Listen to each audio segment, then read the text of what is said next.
Baik, Assalamualaikum warahmatullahi wabarakatuh. Fitri, kelompok kami akan menjelaskan eh, dari tugas kelompok satu tentang metode penelitian sistem informasi dengan tema etnografi dan saya sendiri Arya Mardika dari NIM 6. Setelah itu ada Liris NIM 18, ada Puji NIM 30 dan Devi NIM 39.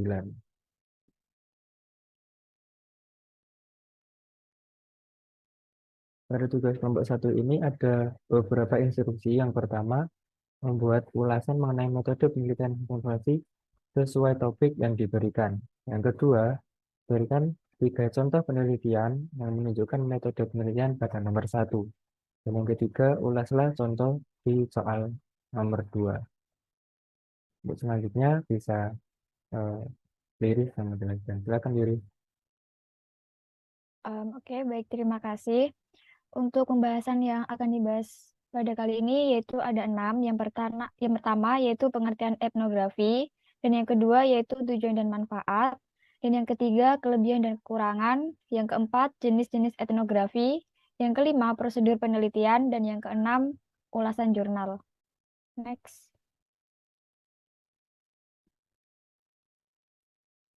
Next lagi.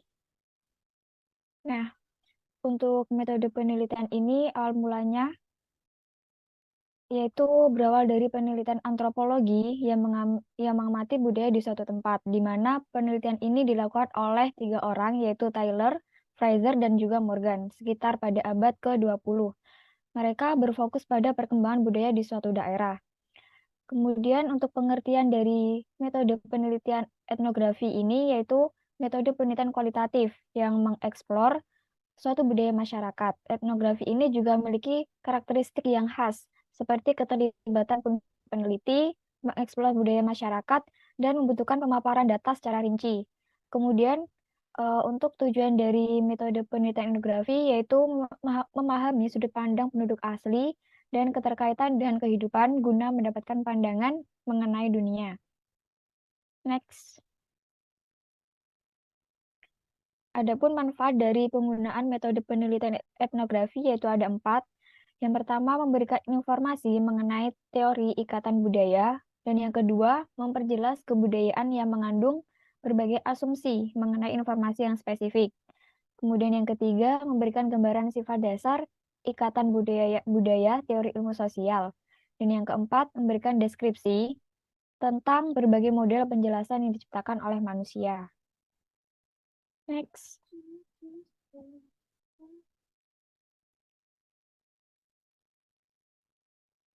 Kemudian adapun siklus metode penelitian etnografi.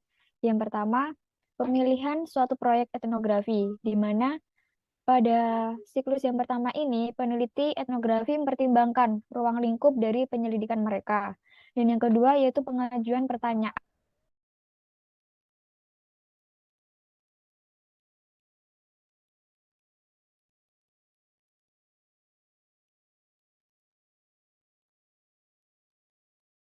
Ketiga yaitu interpretasi perilaku kultural. Kemudian yang ketiga yaitu pengumpulan data etnografi. Untuk pengumpulan datanya yaitu dengan cara observasi partisipan dan mengamati aktivitas orang.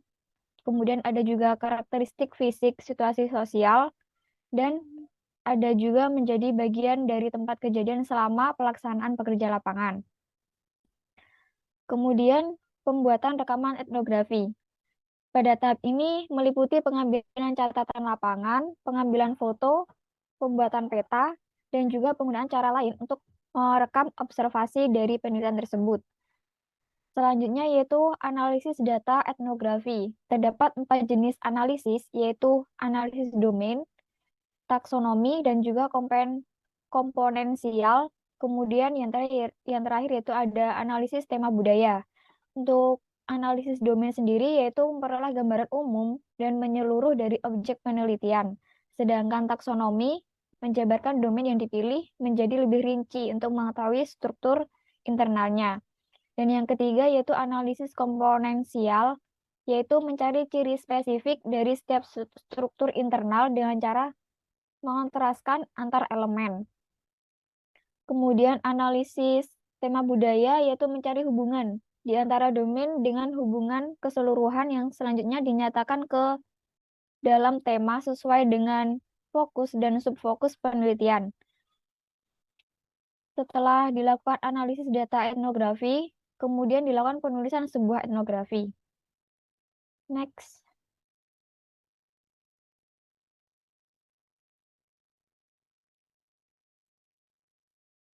Kemudian terdapat kelebihan dan kekurangan dalam penggunaan metode etnografi. Yang pertama yaitu kelebihan. Pada kelebihan yaitu ada 4 poin. Yang pertama mendapatkan data dari sumber utama sehingga memiliki tingkat validasi yang tinggi. Dan yang kedua memberikan wawasan mengenai aspek kehidupan sosial, termasuk persepsi dan nilai-nilai yang tidak dapat ditangkap oleh metode penelitian lain. Dan yang ketiga yaitu memungkinkan peneliti dalam mengembangkan pemahaman tentang maknanya budaya. Dan yang keempat yaitu memperoleh penjelasan yang lebih spesifik dan juga rinci. Untuk kekurangan dari penggunaan metode penelitian etnografi yaitu ada 3 poin. Yang pertama, membutuhkan jangka waktu yang panjang dalam pengumpulan dan pengelolaan datanya. Dan yang kedua, perspektif pengkajian dimungkinkan dapat mempengaruhi kecenderungan budaya peneliti. Dan yang ketiga yaitu membutuhkan beberapa metode dan hipotesa. Next.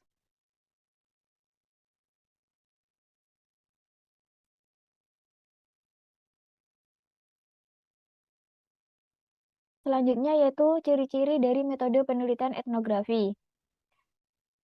Yaitu ada yang pertama tema budaya, yang merupakan suatu budaya yang terimplementasikan atau tergambarkan pada suatu komunitas tertentu. Dan yang kedua yaitu kelompok untuk berbagi budaya, merupakan penelitian yang dapat dilaksanakan pada 2 orang atau lebih yang memiliki kesamaan sikap, perilaku, dan juga bahasa. Kemudian yang ketiga ada berbasis kerja lapangan. Dalam penelitian etnografi ini bermakna tempat di mana peneliti dapat menggabungkan data pada setting tempat dan lokasi yang dapat dipelajari. Dan yang keempat yaitu konteks, yang merupakan setting tempat, situasi, atau lingkungan yang melingkupi kelompok budaya yang akan dipelajari. Dan yang terakhir yaitu ada refleksivitas peneliti, yang mengacu pada sebuah kondisi di mana seseorang peneliti dalam kondisi yang sadar dan terbuka atas perannya sebagai peneliti, yang dengannya dapat timbul rasa saling percaya antara peneliti dengan objek yang ditelitinya, di mana ciri-ciri metode penelitian ini berdasarkan Creswell pada bukunya Educational Research Planning, Conducting and Evaluating Quantitative and Qualitative Research. Next.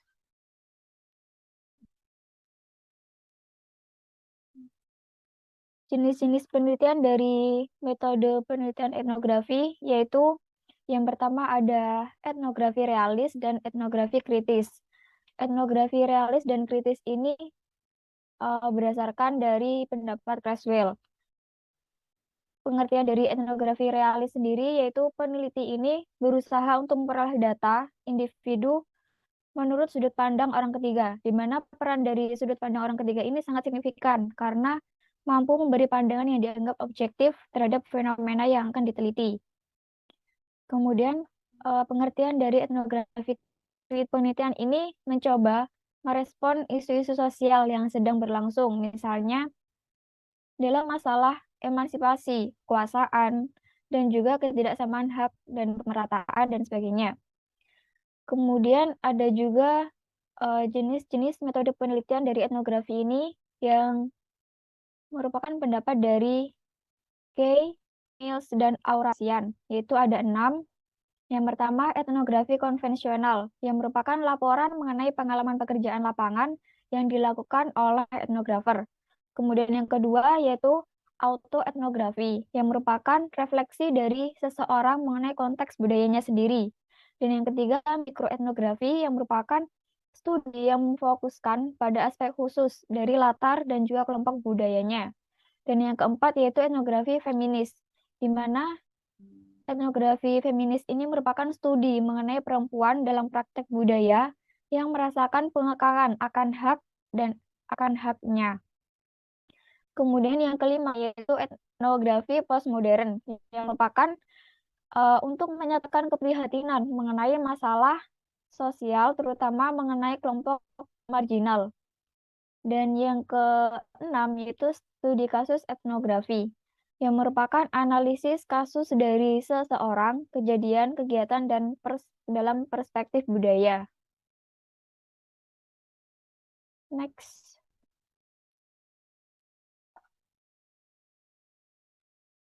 Adapun prosedur penelitian etnografi. Yang pertama yaitu menentukan apakah masalah penelitian ini paling cocok didekati dengan studi etnografi, seperti yang sudah dibahas dalam sebelumnya, yaitu menggambarkan bahwa etnografi ini menggambarkan suatu kelompok budaya dengan mengeksplorasi kepercayaan, bahasa, dan juga perilaku. Hal tersebut termasuk ke dalam etnografi realis dan juga mengkritisi isu-isu mengenai kekuasaan, perlawanan, dan dominansi, yaitu termasuk ke dalam etnografi kritis. Dan yang kedua yaitu mengidentifikasi dan menentukan lokasi dari kelompok budaya yang akan diteliti. Kelompok itu sebaiknya gabungan dari orang-orang yang telah bersama dan dalam waktu yang panjang, karena dalam penelitian ini merupakan pola, perilaku, dan pikiran kepercayaan yang dianut secara bersama. Dan yang ketiga yaitu pemilihan tema kultural atau isu yang akan dipelajari dari suatu kelompok. Hal ini dapat akan melibatkan analisis dari kelompok budaya. Dan yang keempat yaitu menentukan tipe etnografi yang cocok digunakan untuk mempelajari konsep budaya tersebut, apakah etnografi realis atau etnografi kritis. Dan yang kelima yaitu mengumpulkan informasi dari lapangan mengenai kehidupan kelompok tersebut. Data yang dikumpulkan dapat berupa pengamatan, pengukuran, survei, wawancara, analisa konten, dan sebagainya. Kemudian setelah data tersebut terkumpul, maka dipilah dan juga dianalisa. Dan yang keenam yaitu menentukan tulisan tentang gambaran menyeluruh dari kelompok budaya tersebut, baik dari sudut pandang partisipan maupun dari sudut pandang peneliti tersendiri. Mungkin bisa di next.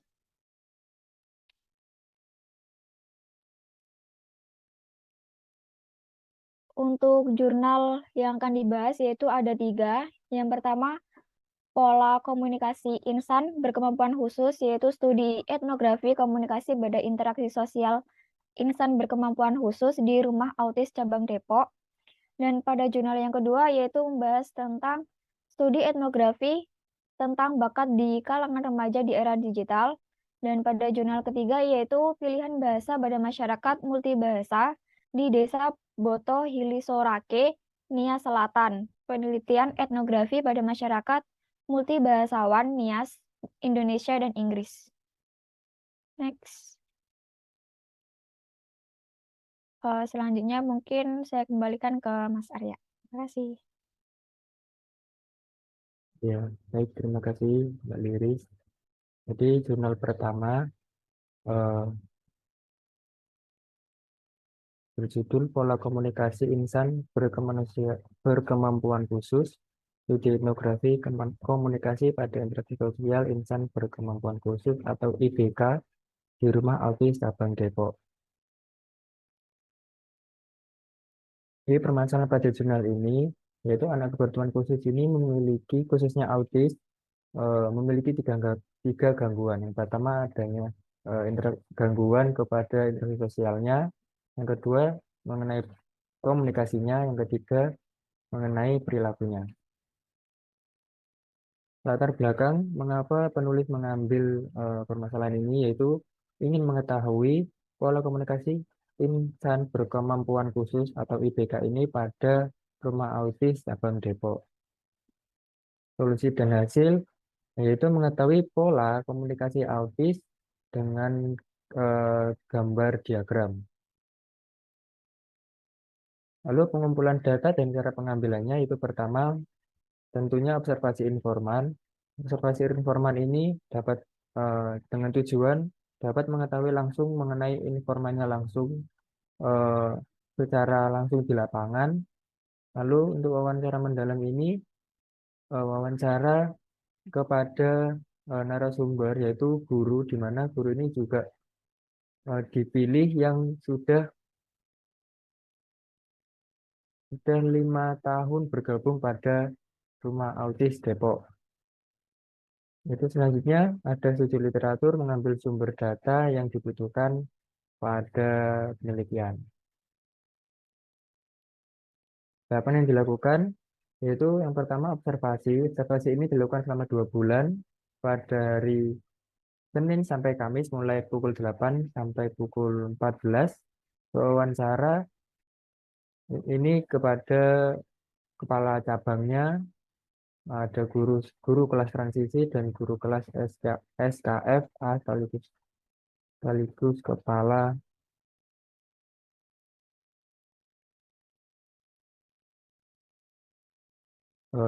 kepala kemampuan anak.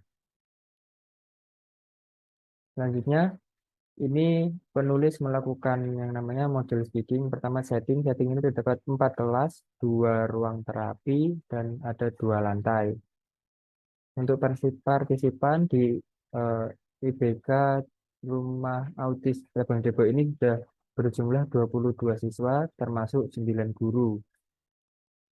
Dan ini untuk mengetahui pola komunikasi IBK yang tepat, ini berdasarkan Autism Spectrum Disorder atau ASD, ada interaksi sosial, komunikasi, pola perilaku, masalah sensorik, gangguan signifikan kemampuan fungsional. Yang selanjutnya ada art sequence. Art sequence ini yang pertama, setiap anak menggunakan Individual Education Program atau IEP. Komunikasi dilakukan dengan tegas tapi tidak keras dan dilakukan secara berulang.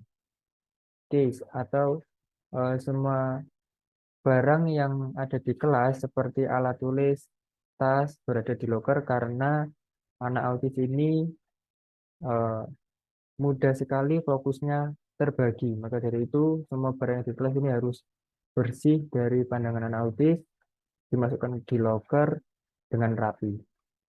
Selanjutnya ada instrumentalitis. Itu ada 2, verbal dan non-verbal. Untuk verbal ini pesan disampaikan menggunakan kata yang mudah dipahami dan dilakukan berulang. Untuk non-verbal biasanya menggunakan gestur tubuh. Untuk genre yang dilakukan di Rumah Autis Labang Depok ini berbau humor dengan tujuan tidak memberi beban kepada siswa. Selanjutnya pembuatan model.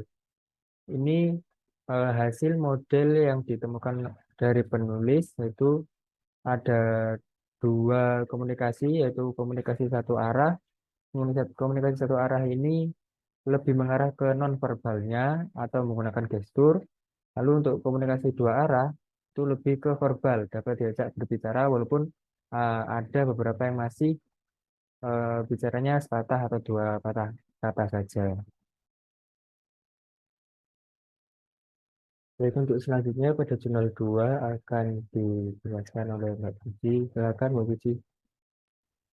Oke, baik, terima kasih Mas Arya. Jadi pada jurnal 2 ini yang berjudul Studi Etnografi tentang Bakat di Kalangan Remaja di Era Digital. Nah, next. Oke, ini ada permasalahan gitu ya. Jadi permasalahannya adalah bakat atau yang biasa kita sebut talenta. Itu kan terbentuk dengan berawal pada ketertarikan seseorang pada suatu hal atau beberapa hal yang dipahami dapat memberikan manfaat untuk dirinya sendiri gitu. Dan juga orang lain. Nah, cara dalam upaya menumbuh kembangkan bakat ialah dengan menempatkan internet sebagai media utama pembelajaran. Dan selain itu juga, di internet juga memuat ragam informasi yang dibutuhkan lebih lanjut dalam upaya membentuk dan mengembangkan bakat. Sehingga latar belakang atau alasan yang melatar belakangi peneliti mengambil penelitian ini adalah yang pertama, bakat kan tidak dapat dipahami sebagai suatu hal yang terberi atau yang telah terdapat pada diri sendiri sejak lahir. Namun, bakat ini merupakan hal yang dibentuk atau terbentuk melalui sebuah proses pembelajaran. Oleh sebab itu, upaya dalam menumbuh kembangkan bakat ini memerlukan pikiran, tindakan, dan juga mental. Dan pada umumnya, proses pembelajaran terkait upaya menumbuh kembangkan bakat ini berlangsung secara autodidak, sehingga masih banyak pandangan orang-orang yang menganggap bahwa bakat itu bawaan. Next. Dan solusi dan hasil yang diharapkan oleh peneliti, yang pertama di sini adalah metode penelitian etnografi tepat untuk diterapkan dalam penelitian mengenai bakat di kalangan remaja di era digital. Sebab metode ini secara khusus dimaksudkan dalam penelitian di mana terdapat pola-pola kebudayaan yang terbagi pada suatu kelompok kebudayaan. Dan selanjutnya adalah hasil di sini ada bakat sebagai budaya ekspresif hingga komersialisasi bakat. Nah, awalnya bakat ini kan sebagai bentuk penyaluran hobi gitu.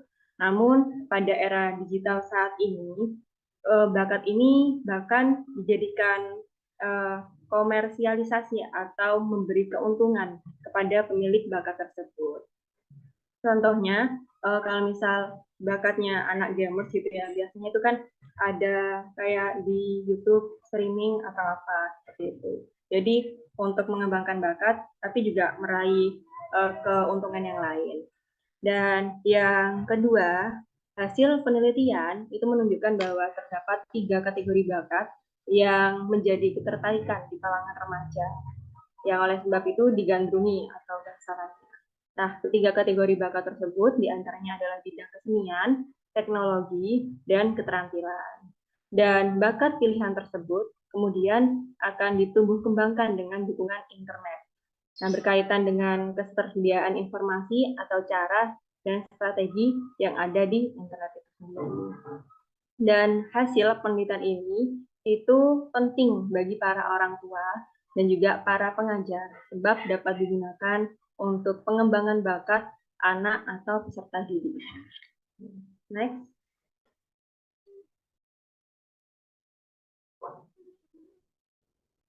Dan selanjutnya di sini ada pengumpulan data serta cara pengambilannya. Dan untuk objek studi ini 20 remaja yang berdomisili di Kota Makassar yang dipilih secara acak. Untuk kategorinya yaitu yang sedang bersekolah pada jenjang sekolah menengah atas, yakni yang berusia antara 16 hingga 18 tahun, yang dipilih secara acak dan kemudian dilanjutkan dengan teknik snowball. Dan data yang dikumpulkan ini melalui penerapan teknik pengamatan dan teknik wawancara mendalam ini sangat erat kaitannya dengan metode etnografi. Dan untuk yang teknik pengamatan ini sebagai teknik yang bertujuan agar seorang etnografer atau peneliti memiliki pemahaman atau yang diistilahkan pandangan emik tentang situasi sosial yang ada terdapat aktor, peristiwa, dan juga tempat. Dan sedangkan pada teknik wawancara mendalam ini bertujuan agar seorang etnografer itu dapat mengumpulkan data yang berkaitan dengan pemahaman 20 informan pada remaja yang berdomisili di Kota Makassar tersebut untuk mendapatkan pandangan etik. Oke, next.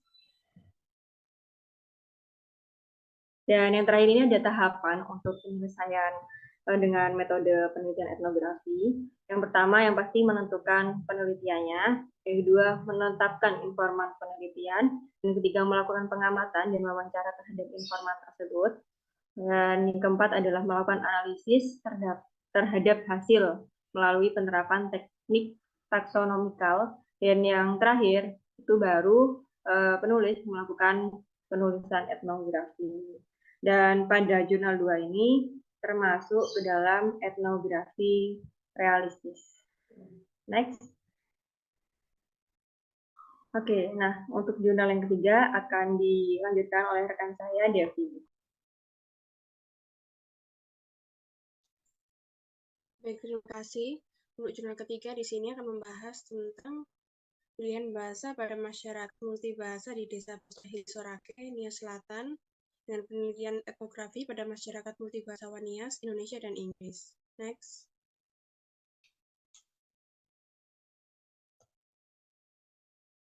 Untuk permasalahannya, di sini penduduk desa Potohili Sorake yang terletak di Kecamatan Ruahagundre, Nias Selatan mengalami kesulitan memahami bahasa Indonesia.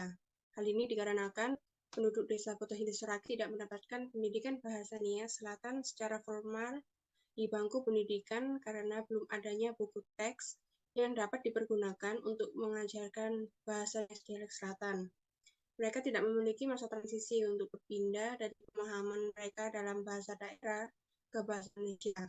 Karena pada umumnya bahasa pertama siswa-siswa di sana atau bahasa ibu mereka yakni bahasa Nias dialek selatan.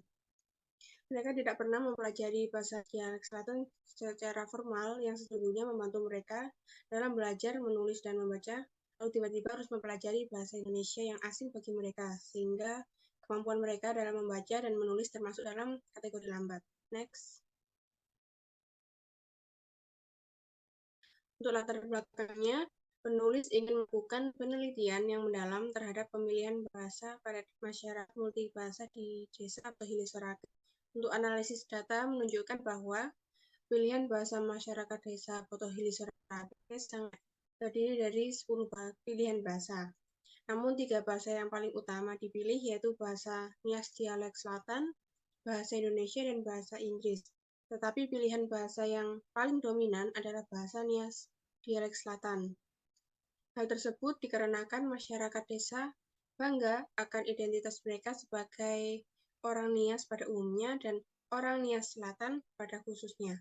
Penggunaan bahasa Inggris pada desa Potohili Sorake dikarenakan desa Potohili Sorake memiliki spot surfing dengan ombak yang bagus, sehingga banyak mendatangkan turis dari berbagai macam negara untuk melakukan surfing di desa Potohili Sorake.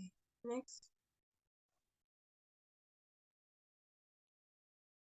Untuk hasilnya, dengan adanya penelitian ini diharapkan dapat membantu dalam pengembangan ilmu sosiolinguistik dalam pemilihan bahasa pada masyarakat multibahasa, serta menjadi dasar untuk mengembangkan pengajaran bahasa berdasarkan kearifan lokal. Next. Untuk pengumpulan data dan cara pengambilannya, di sini penelitian ini merupakan penelitian kualitatif yang menggunakan metode etnografis. Data yang diambil merupakan perilaku masyarakat dalam tutur bahasa.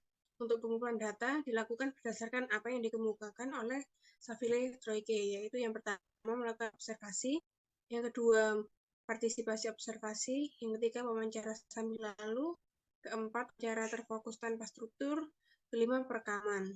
Nah, untuk wawancara sambil lalu ini biasanya disebut dengan casual interview, yakni wawancara yang dilakukan secara tidak khusus, langsung secara kebetulan, tidak ada janji terlebih dahulu dengan narasumber. Lalu untuk wawancara terfokus tanpa struktur, merupakan wawancara yang respondennya diwawancarai dalam waktu pendek. Nah, pada wawancara ini, penelitian tidak perlu untuk mengikuti serangkaian pertanyaan yang diturunkan dari protokol studi kasusnya. Dalam wawancara tipe ini, kegiatan wawancara terjadi secara tiba-tiba tanpa menyediakan daftar pertanyaannya terlebih dahulu. Next.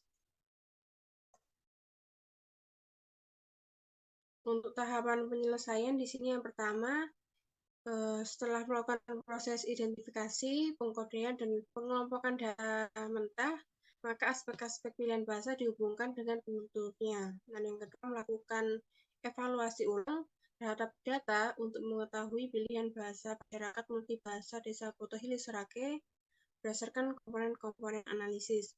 Lalu yang ketiga, menganalisis aspek pilihan bahasa berdasarkan teori Fishman. Artikel yang ditulis oleh Fishman dalam Giglioli menjelaskan bahwa ilmu meneliti interaksi antara dua aspek tingkah laku manusia, yakni ada penggunaan bahasa dan juga organisasi tingkah laku sosial. Fishman juga mengatakan kajian sosiolinguistik lebih berkualitatif, sedangkan kajian sosiologi bahasa bersifat kuantitatif. Jadi sosiolinguistik lebih berhubungan dengan perincian-perincian penggunaan bahasa yang sebenarnya, seperti deskripsi pola-pola pemakaian bahasa atau dialek dalam budaya tertentu, pemilihan pakaian bahasa atau dialek tertentu yang dilakukan oleh penutur, topik, dan latar pembicaraan, sedangkan untuk sosiologi bahasa lebih berhubungan dengan faktor-faktor sosial yang saling bertimbal balik dengan bahasa atau dialek. Yang keempat di sini menginterpretasi data, dan yang kelima memaknai pilihan bahasa masyarakat multibahasa Desa Botol Sarake dari aspek budayanya. Itu saja dari jurnal yang ketiga, saya kembalikan lagi ke Arya. Ya, baik, terima kasih. Jurnal ketiga adalah sebagai penutup presentasi kelompok kami pada hari ini. Mungkin kami cukupkan. Mohon maaf jika ada salah kata. Kami akhiri. Assalamualaikum warahmatullahi wabarakatuh.